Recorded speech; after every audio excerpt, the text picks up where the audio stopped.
He said, "There are no models of Stoicism. Find me one. Just one. Most people are in the process of mastering themselves, but no man is free who is not master of himself." Let's go discuss the Fragments with Epictetus. Maybe you got lost somewhere, swimming too far off the beach. Hello, everyone, and welcome to The Cause. My name is Rob, and today we're going to be going over the fifth book in the second volume of the Harvard Classic series, The Fragments of Epictetus. Now, I've already dove into the history and the background of Epictetus in the previous video, the golden sayings of Epictetus, so I'm going to steer clear of that in this video. I don't want to regurgitate everything we just said back then, but if you are interested in that, you can go check out that in the previous video. The fragments are short. It's like 2 or 3 pages, so it's pretty quick. I'm going to pick a few that kind of stuck out to me and give you kind of my experiences on them and how they relate to me, which is kind of what I think the fragments are for. You know, they're how they relate to you in life. So that being said, let's discuss the fragments with Epictetus. Fragment 1. A life entangled with fortune is like a torrent. It is turbulent and muddy, hard to pass and masterful of mood, noisy and of brief continuance. The more money you have, the faster things seem to move. We mostly spend money on entertainment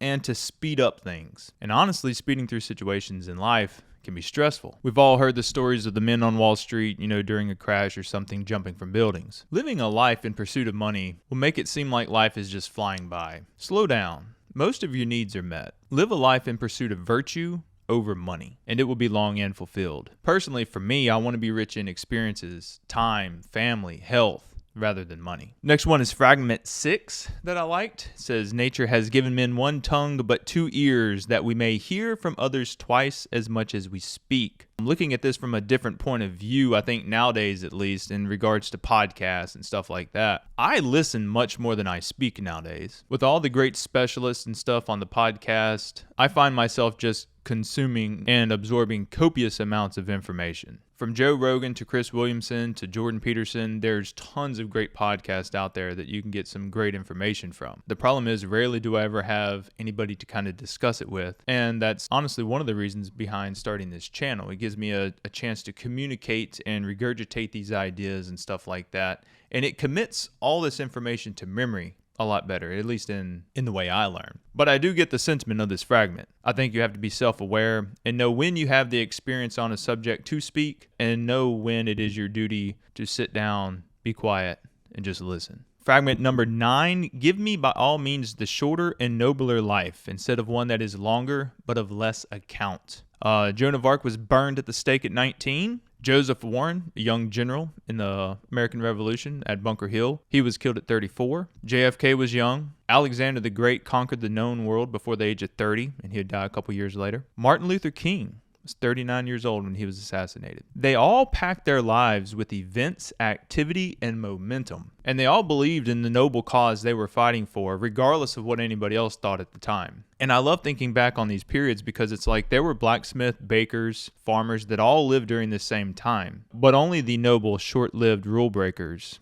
do we seem to remember. Fragment 10, "Freedom is the name of virtue, slavery of vice. None is a slave whose acts are free." And to rephrase it, freedom is high moral standards and slavery is wicked behavior or sin. So you could also say that freedom is only kept by high moral values and virtues. And slavery is created when the wicked behavior and sin is valued more than freedom. We like to speak of freedom as a right of ours. We think by living here, we just automatically get it and we get to obtain it. We have the right to free speech, we have the right to bear arms, we have the right to worship where we see fit, and all these rights are grounded in our Constitution. But just like virtue being a duty to a productive society, freedom is full of duties too. You don't get to keep your freedoms unless you abide by all the duties that encompass those freedoms. And if we can continue to be virtuous, moral, respectful, then we will be able to keep our freedom. But as society digresses further, away from the moral and virtuous ways of living life, you will see less people exercising the duty to keep and obtain freedom, and then we will eventually lose them. But for a select few, the ones who would not bend a knee to any tyranny, the act of deciding not to be a slave is the ultimate freedom. Fragment 11, "Of pleasure, this which occur most rarely give the most delight." The best example I have of this is having a kid. Seeing your child appear in the world for the first time, it's breathtaking. It happens once for every child. You'll never get to relive that experience again, and if you miss it, it's gone. You'll never see it again. It doesn't happen but once in life, and honestly, that's what makes it so special. On the other hand, I love donuts, but after I eat about 8 of them, I quit desiring them. At that point, it's just kind of too available. And I think that could be the issue of, our happiness in society, at least in the more developed worlds today. Everything's just too available. That there's so much of everything, by default, we just don't value anything. Fragment 12, exceed due measure, and the most delightful things become the least delightful. Again, that 9th donut I try to take down with the 3rd glass of milk usually does not bring the same amount of pleasure as that first donut in the first sip. It's just how life is. Fragment 15, no man is free who is not a master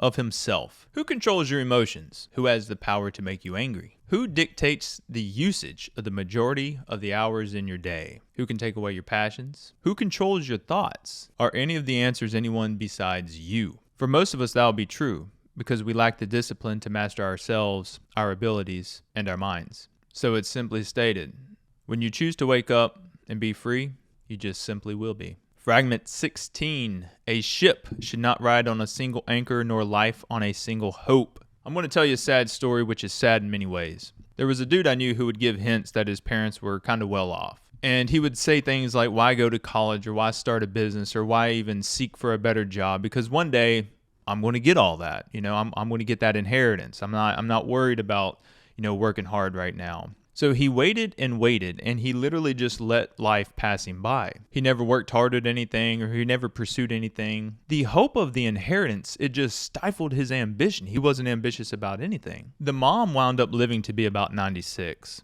and he would actually die before her. He waited his entire life for a hope to materialize that never did. He gave up his entire life. Any dream that he remotely could have had, any progress he could have made, was all given up for this false hope that he would get something one day that never came. Life has a unique way of teaching lessons sometimes. Simply stated, invest in a backup anchor. Fragment 17, fortify thyself with contentment that is an impregnable stronghold.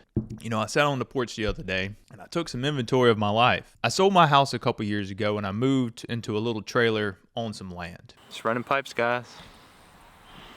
Running pipes.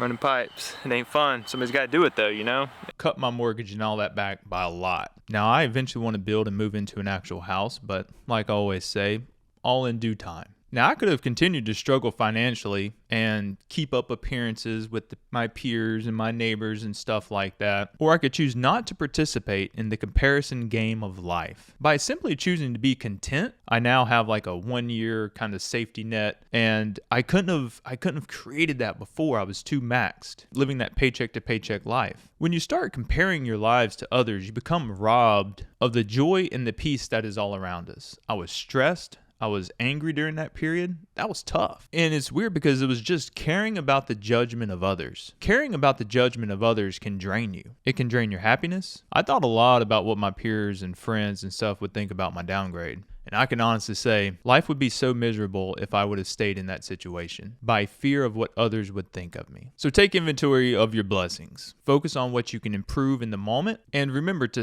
take a second to sit back in your garden that you're creating and just enjoy it. A healthy family, healthy finances, and honestly some good reading and coffee. That's all I really want in life right now. Fragment 20. Choose the life that is noblest, for custom can make it sweet to thee. I like that. I've thought long and hard about this one and had to read it a couple times to really get my interpretation of it. And yours may be completely different. If you choose a noble and good life, and if you make it a custom to live out that noble and good life every day, and you take the aggregate or the sum of all the days you chose this noble path, then you'll be able to look back with assurance that life will have been pretty sweet. Will it make life sweet every day? No, life doesn't work like that. But I think if you add all those days up over 50 years, life will have been pretty good. So choose the noble life. I think it'll pay off in the end. Fragment 23, let no man think that he is loved by anyone who loveth none. This is a concept we all get hurt by and usually happens pretty young in life. Now, I do believe there is a hope for people to change, but there will be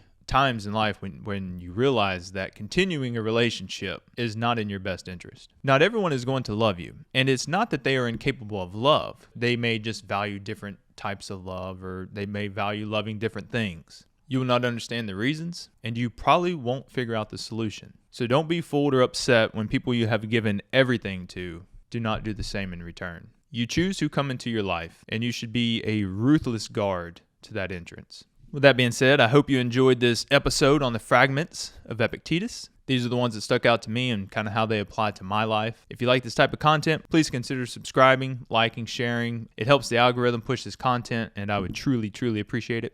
I would love to hear from you in the comments. I answer all the comments, so if you go down there and leave a comment, ask a question, or let me know what you think of the fragments. I'd love to go down there and entertain the comments, so to speak. And lastly, if you love reading and drinking some amazing coffee, then check out my coffee in the link in the description. I roast my coffee all myself. I source the green coffee, roast it, package it, and then I ship it out to you with love. With that being said, thank you so much for watching. I'll see you next week as we discuss the great Marcus Aurelius and we start reading through his meditations. I actually read meditations last year, so this will kind of be my second time going through them, which is nice. So I'm looking forward to getting this video out. Until we meet again, drink some great coffee, read some amazing books, and I will see you next week. Love y'all. I was making lots of noise, busking on the city streets. I came back from Brooklyn, but you didn't come back for me.